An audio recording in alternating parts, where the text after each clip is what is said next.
Hello అండి, నమస్తే. ఇప్పుడు మాట్లాడే టాపిక్ వచ్చేసి తమిళనాడు ప్రభుత్వము నేషనల్ ఎడ్యుకేషన్ పాలసీలో ఉన్నటువంటి 3 లాంగ్వేజ్ ఫార్ములాని ఇంప్లిమెంట్ చేయము అనేసి సెంట్రల్ గవర్నమెంట్ తీసుకొచ్చినటువంటి పాలసీకి అగెనెస్ట్గా మాట్లాడుతున్న క్రమంలో చాలామంది మాట్లాడుతున్న మాటలు ఏంటంటే యాంటీ ఇన్కంబెన్సీ ఉంది, డిఎంకే ఓడిపోతుంది. సో డిఎంకే ఓడిపోతుందని ఒక నిర్ణయానికి వచ్చిన తర్వాత ఈ లాంగ్వేజ్ ఫార్ములాని అడ్డం పెట్టుకొని హిందీ అగెనెస్ట్ యొక్క ఉద్యమాన్ని నడిపే ప్రయత్నం చేస్తున్నారు. తర్వాత ఇంకో పక్క డీలిమిటేషన్ అనే ఇంకో ఉద్యమాన్ని లేపే ప్రయత్నం చేస్తున్నారు అనేసి చాలామంది నాలెడ్జ్ లేని వాళ్ళు, హిస్టారికల్ బ్యాక్గ్రౌండ్ తెలియని వాళ్ళు రకరకాలుగా మాట్లాడే ప్రయత్నం చేస్తున్నారు.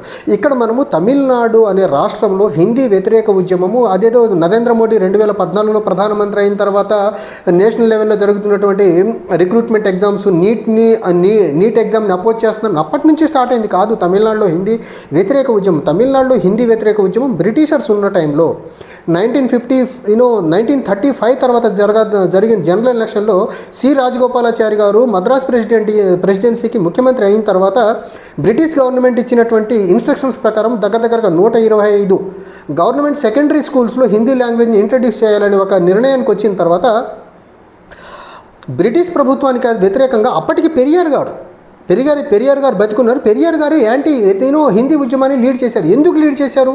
హిందీ అప్పటికే నార్త్ ఇండియాలో ఉన్నటువంటి చిన్న భాషల్ని, ప్రాంతీయ భాషల్ని మొత్తాన్ని మింగేసి హిందీ ఒక పెద్ద భాషగా ఎమర్జ్ అవుతుంది. సో స్థానికంగా తమిళనాడులో కానీ దక్షిణాది రాష్ట్రాల్లో కానీ హిందీని కానీ ఇప్పుడు ఇంట్రడ్యూస్ చేయగలిగితే రాబోయే రోజుల్లో స్థానిక భాష చనిపోయి హిందీ మేజర్ భాషగా ఎమర్జ్ అవుతుంది. ఎట్టి పరిస్థితుల్లో హిందీని మేము యాక్సెప్ట్ చెయ్యము అనేసి హిందీ వ్యతిరేక ఉద్యమాన్ని అప్పుడు స్టార్ట్ చేశారు. ఆ టైంలోనే తలాముత్తు నటరాజన్ అనే 2 వ్యక్తులు చనిపోవడం వల్ల విధిలేని పరిస్థితుల్లో బ్రిటిష్ ప్రభుత్వము 1937 నుంచి 1940 మధ్యలో జరిగిన కాలం యాంటీ హిందీ యాజిటేషన్ని బేస్ చేసుకొని విధిలేని పరిస్థితుల్లో 2 ఆత్మహత్య చేసుకోవడం వల్ల విధిలేని పరిస్థితుల్లో సి రాజగోపాలాచారి గారి బ్రిటిష్ ప్రభుత్వం మద్రాస్ ప్రెసిడెన్సీలో ఆ రోజు హిందీని గవర్నమెంట్ స్కూల్స్లో సెకండరీ స్కూల్స్లో ఇంట్రడ్యూస్ చేయమని వెనక్కి తీసుకున్నారు. That was the first time తమిళనాడులో బ్రిటిషర్స్ టైంలోనే హిందీని మా రాష్ట్రంలో ఇంప్లిమెంట్ చెయ్యము అనేసి ఒక ఉద్యమాన్ని చేసి హిందీ రాష్ట్రంలో ఇంట్రడ్యూస్ అవ్వకుండా ఆపే ప్రయత్నం అప్పుడు చేశారు. ఆ తర్వాత 1950స్లో కాన్స్టిట్యూషన్ ఇంప్లిమెంటేషన్లోకి వచ్చిన తర్వాత హిందీని అఫీషియల్ లాంగ్వేజ్గా డిక్లేర్ చేస్తూ 1965 వరకు ఒక 10 years పాటు అసోసియేట్ అఫీషియల్ లాంగ్వేజ్గా ఇంగ్లీష్ నుంచి 1965 తర్వాత 10 years అయిపోయిన తర్వాత ఎట్టి పరిస్థితుల్లో హిందీని సోల్ అఫీషియల్ లాంగ్వేజ్గా ఇంప్లిమెంట్ చేయాలనే ఒక నిర్ణయానికి వచ్చిన తర్వాత ఆ క్రమంలో అన్నాదురై అనే వ్యక్తి డిఎంకే ఫౌండరు హిందీ వ్యతిరేక ఉద్యమాన్ని లీడ్ చేసి తమిళనాడు ప్రభుత్వంలో పెద్ద మొత్తంలో ఉద్యమం చేసిన తర్వాత అప్పుడు కూడా ప్రాణాలు జరిగినాయి. పెద్ద మొత్తంలో ఉద్యమం జరిగిన తర్వాత అప్పుడు ప్రధానమంత్రిగా ఉన్నటువంటి లాల్ బహదూర్ శాస్త్రి గారు విధిలేని పరిస్థితుల్లో రాష్ట్రాల యొక్క నుంచి వచ్చే ఒత్తిడి, మరి ముఖ్యంగా సౌత్ ఇండియన్ స్టేట్ నుంచి వచ్చిన ఒత్తిడి బేస్ చేసుకొని విధిలేని పరిస్థితుల్లో అఫీషియల్ లాంగ్వేజెస్గా హిందీతో పాటు ఇంగ్లీష్ కూడా అన్ఇంటరప్టెడ్గా కంటిన్యూస్గా కంటిన్యూ అవుతుందని చెప్పి అఫీషియల్ లాంగ్వేజెస్ ఆఫ్ ఇండియాగా హిందీ యాజ్ వెల్ యాజ్ ఇంగ్లీష్ని కంటిన్యూ చేసే ప్రయత్నం చేశారు. అయితే ఈ ప్రయత్నంలో భాగంగా అప్పటి నుంచి 1937 ఉద్యమం అవ్వండి, 1967 ఉద్యమం 65లో తీసుకొచ్చినటువంటి ఇవి రెండు కూడా తమిళనాడులో హిందీ వ్యతిరేక భావజాలాలు చాలా బలంగా తీసుకొచ్చాయి.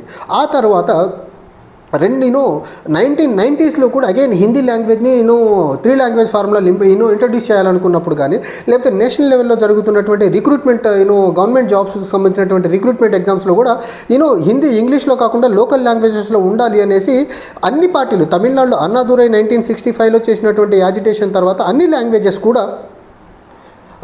అన్ని పార్టీలు తమిళనాడులో ఉన్నటువంటి అన్ని పార్టీలు హిందీ వ్యతిరేక విధానాన్ని, అది బీజేపీతో పొత్తులో ఉండేటువంటి అన్నాడీఎంకే పార్టీ కూడా యాంటీ హిందీ పాలసీని చాలా క్లియర్గా ఇంప్లిమెంట్ చేసే ప్రయత్నంలో తమిళనాడులో ముందుకెళ్తుంది. అయితే ఈ క్రమంలో మనం ఇక్కడ చూడాల్సింది ఏంటంటే అన్నాదురై ముఖ్యమంత్రి అయిన తర్వాత 1967లో తమిళనాడుకి 2 లాంగ్వేజ్ ఫార్ములాని ఇంట్రడ్యూస్ చేశారు. అప్పటి నుంచి ఈ రోజు వరకు తమిళనాడు రాష్ట్రము 2 లాంగ్వేజ్ ఫార్ములాకే కట్టుబడి ఉంది తప్ప ఇక్కడ 3rd లాంగ్వేజ్ ఇంట్రడ్యూస్ చేయాలి అనే ఒక తావు ఎక్కడ ఏ ఆస్పెక్ట్లో ఎప్పుడు కానీ గవర్నమెంట్కి ఇచ్చే ప్రయత్నం చేయాలి. అయితే తమిళనాడులో ఈ హిందీని ఎలాగైనా ఇంట్రడ్యూస్ చేయాలని ఫిక్స్ అయినటువంటి గవర్నమెంట్ ఆఫ్ ఇండియా, మరి ముఖ్యంగా బీజేపీ సమగ్ర శిక్ష అభియాన్ కింద తమిళనాడు రాష్ట్రానికి రావాల్సినటువంటి 2100 పైచిలు కోట్ల రూపాయల డబ్బులు ఇవ్వకుండా ఆపడం దీన్ని గ్రహించినటువంటి దీని వెనకాల ఉన్నటువంటి మర్మాన్ని గ్రహించినటువంటి Tamil Nadu deputy chief minister Udhayanidhi Stalin, తర్వాత చీఫ్ మినిస్టర్ ఎంకే స్టాలిన్ ఇద్దరు కూడా మాకు సమగ్ర శిక్ష అభియాన్ కింద రావాల్సినటువంటి డబ్బులు ఎందుకు ఇవ్వట్లేదు అంటే మేము 3 లాంగ్వేజ్ ఫార్ములాలు ఇంప్లిమెంట్ చేయట్లేదు కాబట్టి మా డబ్బులు ఇవ్వకుండా అడ్డుకుంటున్నారు 2100 కోట్లు, అది కూడా సమగ్ర శిక్ష అభియాన్ కింద ఇవ్వాల్సినటువంటి డబ్బులు అనేసి ఒక స్టేట్మెంట్ ఇవ్వడం వల్ల మళ్ళీ తమిళనాడులో హిందీ అగెనెస్ట్గా ఒక యాజిటేషన్ స్టార్ట్ అయ్యే ప్రయత్నం అయితే మెల్లమెల్లగా స్టార్ట్ అవుతుంది. ఈ క్రమంలో ఒకటి మనం చాలా క్లియర్గా అర్థం చేసుకోవాల్సింది ఏంటంటే, తమిళనాడు ప్రభుత్వం ఎట్టి పరిస్థితుల్లో తమిళ ప్రజలు కూడా హిందీ లాంగ్వేజ్ని యాక్సెప్ట్ చేసే పరిస్థితులు లేరనేది ఒక నిర్ణయానికి వచ్చిన తర్వాత BJP by hook are crook తమిళనాడులో హిందీ లాంగ్వేజ్ని పెనట్రేట్ చేయాలనే ఒక ఉద్దేశంతో సర్టిఫికేట్ కోర్సులు ఇంట్రడ్యూస్ చేయడం మొదలుపెట్టింది.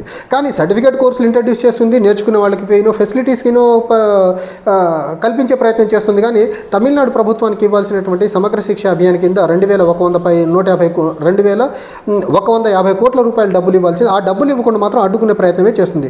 ఒక పక్క తమిళనాడు లాంటి రాష్ట్రము 1938 నుంచి మద్రాస్ ప్రెసిడెన్సీగా ఉన్నప్పటి నుంచి హిందీని తమిళనాడు రాష్ట్రంలో ఇంట్రడ్యూస్ చేయకుండా అడ్డుకుంటూ సొంత భాషను కాపాడుకునే ప్రయత్నం చేస్తూ ఉంటే, తెలుగువారి ఆత్మగౌరవం కోసమే పెట్టిన పార్టీ అని చెప్పినటువంటి తెలుగుదేశం పార్టీ అవనివ్వండి, తెలుగువారి ఆత్మగౌరవం అని పెట్టినటువంటి పార్టీ అని చెప్పబడే చంద్రబాబు గారు అవనివ్వండి, ఇప్పుడు లేకపోతే మన నది అనే తెలుగు భాషను కాపాడుకోవాలని చెప్పినటువంటి అపోజిషన్లో ఉన్నప్పుడు చెప్పినటువంటి పవన్ కళ్యాణ్ కానివ్వండి, వీళ్ళిద్దరూ తెలుగు భాషను ప్రొటెక్ట్ చేసేదానికి హిందీ ఇంపోజిషన్కి ఆపోజిట్గా మాట్లాడే ప్రయత్నం చేయకపోగా, తెలుగుదేశానికి సంబంధించినటువంటి ముఖ్యమంత్రి అవనివ్వండి, లోకేష్ గారు అవనివ్వండి, వీళ్ళిద్దరు మాట్లాడుతున్న మాటలు ఏంటంటే ఆంధ్రప్రదేశ్లో 3 లాంగ్వేజ్లు కాదు 10 లాంగ్వేజ్లు ఇంట్రడ్యూస్ చేయాలనేసి ఏ ప్రిన్సిపల్గా తెలుగువారి ఆత్మగౌరవం కోసం పార్టీ పెట్టామని, తెలుగు భాషను కాపాడటం కోసం పార్టీ పెట్టామని చెప్పి రామారావు గారు చెప్పారు.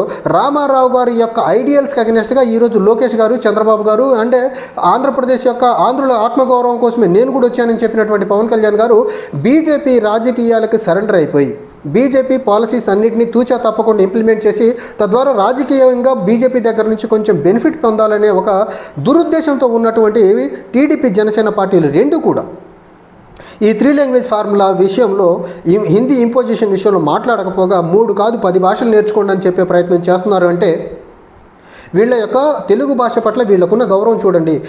వీళ్ళు ముగ్గురు జగన్మోహన్ రెడ్డి గారు ముఖ్యమంత్రిగా ఉన్నప్పుడు ఇంగ్లీష్ మీడియం ఇంట్రడ్యూస్ చేస్తే నానా గగ్గోలు పెట్టారు వీళ్ళు. ఈరోజు 3 లాంగ్వేజ్ ఫార్ములాలో హిందీని ఆంధ్రప్రదేశ్లో మ్యాండేటరీ చేసి 3 కాదు ఇంకో 10 భాషలు నేర్చుకోవాలి. ఇప్పుడు తెలుగు చచ్చిపోదా అంటే జగన్మోహన్ రెడ్డి గారు ఇంగ్లీష్ మీడియం తీసుకొస్తే తెలుగు చచ్చిపోతుందని చెప్పిన వాళ్ళు కదా మీరు. ఇప్పుడు 3 లాంగ్వేజ్ ఫార్ములా ఇంప్లిమెంట్ చేస్తే ఇప్పుడు తెలుగు చచ్చిపోదా? ఇప్పుడు తెలుగుకే ఇబ్బంది రావట్లేదా? అంటే వీళ్ళ డిఎన్ స్టాండర్డ్స్ ఎలా ఉన్నాయో చూడండి. Tamil Nadu political leadership irrespective of parties in Tamil Nadu వాళ్ళు సొంత భాషను కాపాడుకునే దాంట్లో ఎంత బలంగా నిలబడుతున్నారో చూడండి. ఇక్కడ వెన్నుముక లేని లీడర్షిప్ భాషను కానీ రాష్ట్రం యొక్క హక్కుల్ని కానీ రాష్ట్రం యొక్క ఇంట్రెస్ట్లను కానీ అది 3 లాంగ్వేజ్ అవనివ్వండి, డిలిమిటేషన్ అవనివ్వండి, సెంటర్ నుంచి ఆంధ్రప్రదేశ్ విడిపోయిన తర్వాత రావాల్సినటువంటి సపోర్ట్ కానివ్వండి సాధించే విషయంలో ఎంత మిజరబుల్గా ఫెయిల్ అవుతున్నారో చూడండి వీళ్ళు ముగ్గురు.